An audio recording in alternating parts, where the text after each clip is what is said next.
President Barry Jagdeo's argument for global consultations on climate change is gaining momentum as the World Economic Forum of top heads of state begins in Davos, Switzerland. Hammy King's-on for life, a Georgetown City Councillor, insists he has seen notes Mayor Hamilton Green has been circulating to some council members not to support the motion to elect a new mayor. And a routine errand to the shop for an Agricole 11-year-old ends in her death as an MTV Channel 65 vehicle capsizes and slams into her on the East Bank sidewalk. Police are looking for the car that caused the accident, which sped away. The details of these and other stories, the Diamond Mineral Water and NCN Sport News and more in tonight's news. Good evening, I'm Delicia Fletcher. And I'm Paul Moore. With this edition of the 6 o'clock news for today, Wednesday, January 28, 2009. Here's what's happening, Paul. Thanks, Delicia. President Barry Jagdeo's argument for global consultations on climate change is gaining some support at the current World Economic Forum in Switzerland. Experts say December 2009 will be a red-letter date to get resolution on a global climate change agreement at the UN Climate Change Conference in Copenhagen. Edward Lane reports. Panelists at the World Economic Forum, including President Barry Jagdeo, stressed the need for clear timetables and a binding agreement to join developed and developing countries in achieving common goals. They are of the view that most governments do not have mainstream policy-making plans on climate change, and the situation is critical. Minister of Environmental Affairs and Tourism of South Africa, Martinus van Schalkwyk, has called on citizens to put more pressure onto their politicians to take action on climate change measures. President Barry Jagdeo, who is still to make his presentation on avoided deforestation at the summit, had said prior to his departure that it is critical to get the Copenhagen meeting to agree in compensating countries with standing forests. The rainforests serve a vital role in the world in averting climate change and preserving biodiversity. And unfortunately, the services provided by the rainforests of the world are not remunerated, and this has to change. President Jagdeo had said to seal this deal, many stakeholders need to be involved in the consultations on the way forward to the UN Climate Summit, and added that he will be doing a lot more lobbying on this.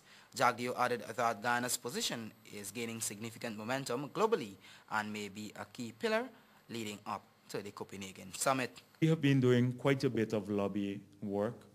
I think we're gaining traction now, and we're gaining traction in a way that, in an expanded way. Prior to our involvement in the debate, a few countries like ours, there was an inordinate amount of focus on afforestation and reforestation, which wouldn't help countries like Guyana. But now there is increasing attention being paid to avoided deforestation, that is preservation of the forest. The Davos Summit is focused on managing the current crisis and shaping the entire post-crisis agenda from economic reform to climate change. President Barry Jagdeo is the only Caribbean leader among the more than 40 heads of state and government and hundreds of business leaders, trade unions, and NGOs. Edward Lane, the 6 o'clock news. The High Commission of India has announced the passing of former President of India, Honorable Ramaswamy Venkataraman. A release from the High Commission stated that he served as President of India from July 25, 1987 to July 25, 1992. Venkataraman was born on December 4, 1910 in the state of Tamil Nadu, India, and served as Finance Minister and Defense Minister before taking over as Vice President. A condolence book will be opened in the High Commission at 307 Church Street, Queenstown, Georgetown, from the 29th and 30th of January between 10 hours and noon. NCN expresses condolences and joins in mourning the passing of one of the great sons of India. Agriculture Minister Robert Prasad says Region 6 will benefit from additional funds to deal with drainage works. He made this disclosure at a meeting with farmers who were affected because of the heavy rainfall. Adeli Ramprasad reports. Agriculture Minister Robert Prasad says some $3 million will be provided to implement additional drainage works in Region 6. He made this disclosure during a meeting with flood-affected farmers at Lancaster Hoxtie NDC. It was part of the help for this area. I'm going to put $3 million in so that we can do the important drainage work. So you will get, unlike the other areas which you only get the type of material assistance, we will come in and do the $3 million. The minister also met with Cattle Farmers Association in the MMA areas to discuss possible measures to assist affected farmers. Minister Persaud says government has spent close to $8 million on fuel to help farmers drain flooded areas and undertake excavation works. Affected rice farmers will receive vouchers to uplift agricultural materials, while livestock farmers will receive vouchers or placed in the National Breeding Program. Government will also be waiving the drainage and irrigation charges to assist rice farmers. We also will be doing a lot more of the drainage work because I believe it's a bit more significant when we do the drainage work, more drainage work to prevent. As you know, now we have between 2 or sometimes we have 1 or 2 excavators dedicated to the settlement.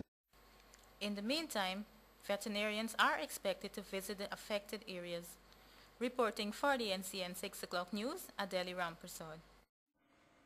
An 11-year-old St. Anne's student died last night after being hit by a SUV that slammed into a sidewalk on the Agricola East Bank, Demerara Public Road. The girl was returning home to her waiting parents after being sent on an errand to a nearby shop. NCN spoke with the family earlier today. The distraught parents of 11-year-old Shanice Henricks of Lot 34 Agricola Public Road say they were at home when their daughter met her demise at around 19 hours on Tuesday. Wasn't outside, no. She was out in the corner. In the corner she was standing. In the corner she was standing. Not outside, never said she run across the road or what. She was in the corner. And a close family friend has described her as very obedient. Why they coming over? Why you should run across the road or something? She was. Flexton Henricks says he went to check on his daughter, who was on an errand to a nearby shop. No. I wasn't aware of nothing. I just decided to get in to see what really going on. I thought 2 guys inside, and I asked them if there's anybody in there. They said no. The little girl who was standing there already dead, and they have gone with her. Shanice, who attended the St. Anne's Primary School, was expected to write the National Grade 6 assessment in April. She sustained massive head injuries and was pronounced dead on arrival at the Georgetown Public Hospital. The driver of the pickup, identified as Mahadio Santul, 22, was attacked by several angry villagers but saved after others intervened. He has since been detained.